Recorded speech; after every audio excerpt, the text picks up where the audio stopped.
Presentan este programa Fundación Salud Uruguay y BICON, Instituto de Implantología Oral.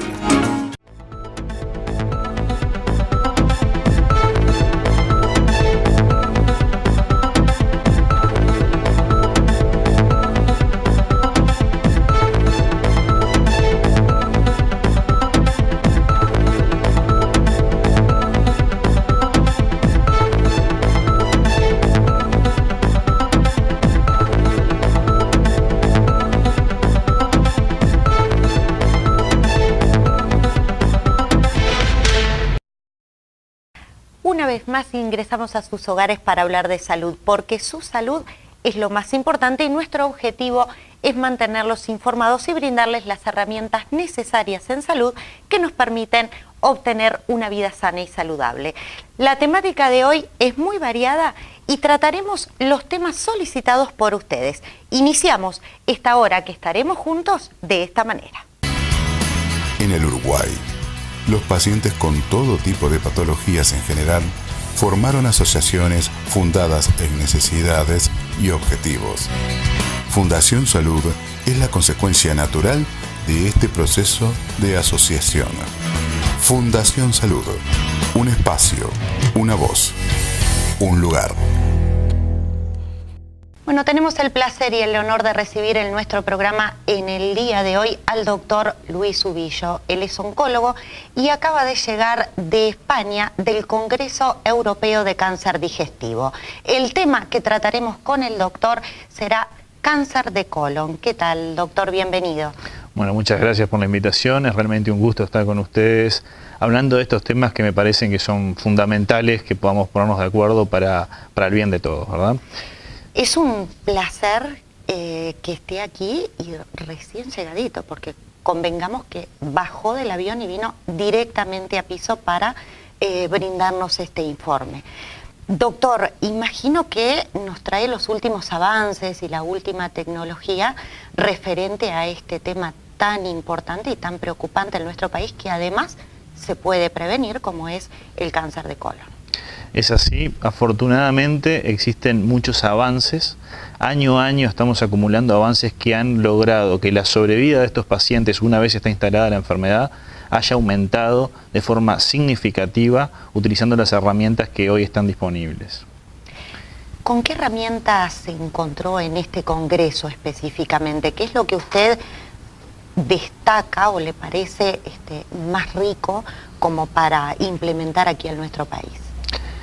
Afortunadamente las estrategias se pueden llevar a cabo en nuestro país. Tenemos drogas que están disponibles y que, teniendo un claro diagnóstico de qué tipo de cáncer de colon estamos hablando, y eso me refiero al tipo molecular, haciendo un análisis genético que está disponible en nuestro país, uno puede caracterizar correctamente qué tipo de cáncer de colon tiene el paciente, qué mutaciones expresa o no expresa, y por eso elegir un correcto tratamiento. Además de eso, aparecieron nuevos avances en el área de la inmunoterapia del cáncer de colon, que si bien es para una fracción muy pequeña de los pacientes que tienen esta enfermedad, el impacto puede ser significativo. Por ejemplo, ¿nos puede desarrollar esos avances? Porque si no lo sabemos hoy por usted, vamos a demorar en enterarnos. Bien, el cáncer de colon, una vez que está instalado, tenemos varios estadios. Si nos focalizamos en el que primero no queremos que ocurra, que es el estadio 4, que es cuando la enfermedad ya tiene metástasis, teniendo un correcto perfil molecular, uno puede valorar si puede utilizar drogas que bloqueen determinados receptores en el tumor, como puede ser el cetuximab, y que prolonguen la sobrevida de los pacientes. Por otro lado, existen algunos otros marcadores, como la inestabilidad de microsatélites, que es, hablando claro, qué tanto puede llegar a mutar, qué tanto puede acumular mutaciones un tumor, que puede hacer que esos pacientes sean susceptibles a utilizar una inmunoterapia en algún momento de su enfermedad. ¿Y este tratamiento o estos avances están disponibles en Uruguay? ¿Los podemos aplicar desde ya, por ejemplo, para estos pacientes, aunque la fracción sea muy pequeña? La inmunoterapia todavía no llegó a nuestro país. Muchas de estas drogas no han llegado, pero yo creo que van a llegar y en algún momento van a ser de uso cotidiano. Si nos venimos a nuestro país referente a lo que serían estadísticas de cáncer de colon. ¿Cómo está posicionado Uruguay comparativamente con otros países, por ejemplo? Bien, el cáncer de colon en Uruguay es un gran problema. Nos comportamos como un país desarrollado. Tenemos la epidemiología de Estados Unidos y de Europa en cuanto a cáncer de colon, y con esto me refiero a que es el segundo en incidencia y mortalidad en mujeres y es el tercero en hombres. Y si sumamos los dos sexos, es el segundo en incidencia y mortalidad. Estamos hablando que el cáncer en general es la segunda causa de muerte en nuestro país y que el cáncer de colon es el segundo en mortalidad dentro del cáncer en general. O sea que estamos prácticamente comparativos con el cáncer de mama, por ejemplo, que estamos constantemente promoviendo y difundiendo para tener un diagnóstico precoz. Completamente. Es comparable en algunos aspectos, sobre todo porque el volumen de pacientes es muy alto, es el segundo que le sigue al cáncer de mama en todos los sexos, y además existen estrategias para poder diagnosticarlo precozmente o incluso antes de que sea un cáncer invasor, y con eso aumentar las posibilidades de curación. Doctor, y de acuerdo a su experiencia, ¿por qué considera usted que la población en general no está tan informada de este tema? Yo creo que se está trabajando en eso y que por el momento la población no está muy apegada a los métodos de screening que están demostrados a nivel poblacional.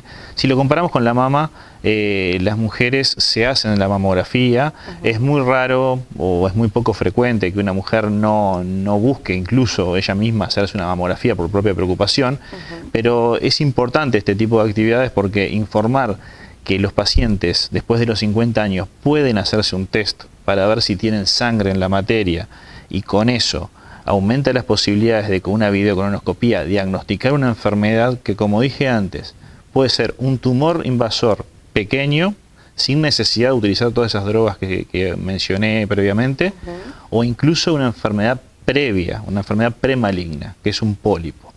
Esos pólipos están bien descritos, que tienen una trayectoria y van acumulando mutaciones desde el pólipo, que es una patología benigna pero preneoplásica, acumulan mutaciones hasta llegar a ser un cáncer invasor. Si nosotros logramos identificar el pólipo y sacarlo antes de que sea invasor, ese paciente está curado. Ese paciente no va a desarrollar metástasis por ese pólipo y por lo tanto el problema se terminó ahí. Va a tener que seguir seguimiento, obviamente, pero no es un cáncer invasor. Doctor, ¿cómo definimos entonces el cáncer de colon? Cáncer de colon es un tumor, un adenocarcinoma usualmente, es el nombre técnico, pero es un tumor que se origina en la parte superficial del colon, que es la parte final del intestino, del tubo digestivo, digamos. Puede ser colónico o rectal, se considera que son patologías muy similares, el tumor colorectal básicamente. ¿Y la sintomatología, doctor? Porque es muy importante tener bien en claro cuáles son los síntomas como para tener una consulta y además poder prevenir el cáncer en sí. La sintomatología depende de qué ubicación tenga el tumor, pero estamos hablando de síntomas que pueden ser un poco vagos a veces. Una cosa muy importante es la alteración del tránsito digestivo. Si el paciente alterna a veces diarreas con constipación, eso debe hacer que el paciente consulte. No necesariamente es un cáncer, eso también es para no alertar innecesariamente, pero sí, si hay una inquietud porque se alterna constipación con diarrea, tiene que consultar al médico porque puede ser un síntoma de que haya un tumor a nivel colónico. Otros síntomas pueden ser, por ejemplo, el sangrado, que depende a qué altura esté el tumor. Cuanto más bajo, más cerca del ano, del recto, más roja es la sangre, o puede ser una sangre un poco más oscura. Esos son elementos de alerta que nos tienen que hacer consultar. Y por otro lado puede haber un poco de dolor tipo cólico, que vaya aumentando. Elementos anormales en la materia, como moco, a veces pus, eso es un poquito más avanzado ya. Claro, eso se puede confundir también con hemorroides. Por ejemplo, que muchas veces las personas no consultan porque padecen hemorroides y dicen, bueno, debe ser de lo mismo. Exacto. Y en este caso hay que abrir los ojos. Siempre que uno ve sangre, la sangre es como una alerta roja, ¿no? Entonces uno debería consultar, a pesar de que tenga un diagnóstico de hemorroides, porque pueden coexistir una patología tan frecuente como las hemorroides y benigna con una patología neoplásica. Entonces, yo creo que lo adecuado sería no consultar y no esperar, que es lo que quería decir en realidad, y hacer un poco hincapié en que todos estos síntomas ya son de la enfermedad, si son vinculados a un cáncer, son de la enfermedad ya establecida. Lo bueno sería que no aparezca ninguno de estos síntomas porque tenemos al paciente ya explorado y por lo tanto diagnosticado. Doctor, antes de consultarle sobre cómo prevenirlo, ¿no? También es importante saber cuáles son las causas, los factores de riesgo. Los factores de riesgo son múltiples. Hay varios descritos. Existe aproximadamente un 20% de pacientes que tienen alguna incidencia familiar. Esto no quiere decir que tengan una mutación establecida, que eso es aproximadamente un 10% de los casos, que están vinculados, entre un 5 y 10% de los casos son pacientes que tienen una enfermedad polipótica familiar, las APC, o los síndromes de Lynch, que son pacientes que tienen un altísimo riesgo de desarrollar cáncer de colon. Esos pacientes salen de lo que es el screening porque si ya tienen un diagnóstico de esos síndromes en la familia, tienen que ser atendidos por separado de una forma más exhaustiva. Existe otro, entre esos, un porcentaje de 10% también que no tienen un síndrome establecido con una mutación, pero que sea identificable, pero que sí uno ve que tiene una carga alta en la familia de cáncer de colon, o incluso de otros tumores que pueden estar asociados, como por ejemplo cáncer de mama. Esos pacientes tienen que también salirse de lo que es el screening, que es la exploración poblacional, y ser explorados al menos 10 años antes del paciente más joven afectado, ¿sí? En la familia. Es decir, si alguien tuvo un familiar con un cáncer directo, un padre con un cáncer de colon a los 45 años, es esperable que ese paciente tenga que tener alguna instancia, el paciente no es paciente todavía, esa persona tiene que tener alguna instancia de consulta, de asesoramiento, a ver si no es necesario empezar con los estudios a los 35, 10 años antes. La población general, el 80% de la población, podrá tener algún antecedente, pero no tiene un riesgo familiar incrementado. Esos pacientes entran dentro de lo que es el screening y los factores de riesgo son múltiples. Entre ellos están la dieta, la obesidad, el sedentarismo, y la dieta es algo que también no es exactamente claro, porque en realidad hace 2 años salió una alerta de la Organización Mundial de la Salud de que el consumo de carne se vinculaba al cáncer de colon. Que fue muy conversado y muy discutido. Fue muy conversado, fue muy discutido. Y si bien es cierto que hay una asociación estadística, no quiere decir que no se pueda comer carne. Todo depende de la cantidad, la frecuencia, qué otras cosas coma el paciente o la persona, todavía no es un paciente, digamos, estamos hablando de una persona sana o presuntamente sana, qué otras cosas protectoras haga, por ejemplo, si hace ejercicio, si come frutas, verduras, ¿verdad? O sea que no es, el tema de la dieta es un balance, ¿verdad? Es un balance que no es, no podemos decir si come tanta carne va a desarrollar un cáncer de colon, es multifactorial. Pero es importante que lo aclare eso, doctor. ¿Y referente a la prevención?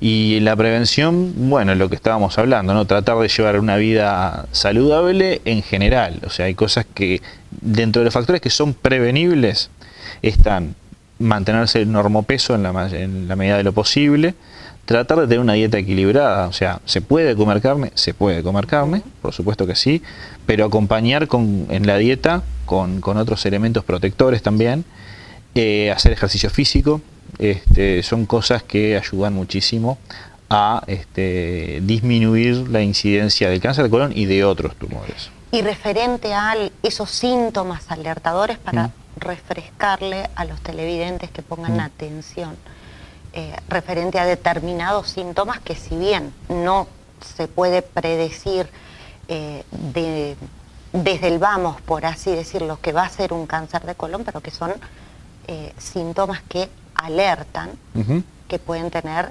incidencia en esta enfermedad.